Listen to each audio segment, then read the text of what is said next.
आला मोहसिन नकवी ने Lahore ring road project का दौरा किया। सरदार ताहिर महमूद की इस रिपोर्ट में। वज़ीर आला पंजाब मोहसिन नकवी ने लाहौर रिंग रोड सदर लूप 3 प्रोजेक्ट का तफसीली दौरा किया और मराका मुल्तान रोड से अड्डा प्लाट तक 8 किलोमीटर तवील पूरे रूट का मुआयना किया। वज़ीर आला ने असफाल्ट के काम का जायजा लिया और मजदूरों से मुसाफा किया। उन्होंने असफाल्ट का दर्जा हरारत और दीवारों की तमीर के काम को भी चेक किया। मोहसिन नकवी ने असफाल्ट के काम को तेज करने का हुक्म देते हुए कहा है कि वसाइल बढ़ाए जाए ताकि मनसूबा वक्त पर मुकम्मल हो सके। पंजाब हुकूमत की पूरी टीम की सपोर्ट आपके साथ है। कहा कि पूरी उम्मीद है कि इस मनसूबे को जल्द अज जल्द मुकम्मल कर लिया जाएगा। वज़ीर आला ने मनसूबे पर काम की रफ्तार तेज करने के लिए सूबाई वजीर बलाल अफसर और सेक्रेटरी तमीर व मवासलात को हदायत दी।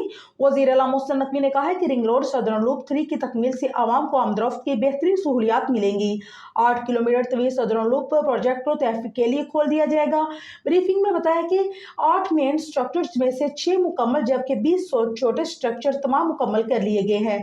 मनसूबे का मजमूई तौर पर 70% काम मुकम्मल हो चुका है।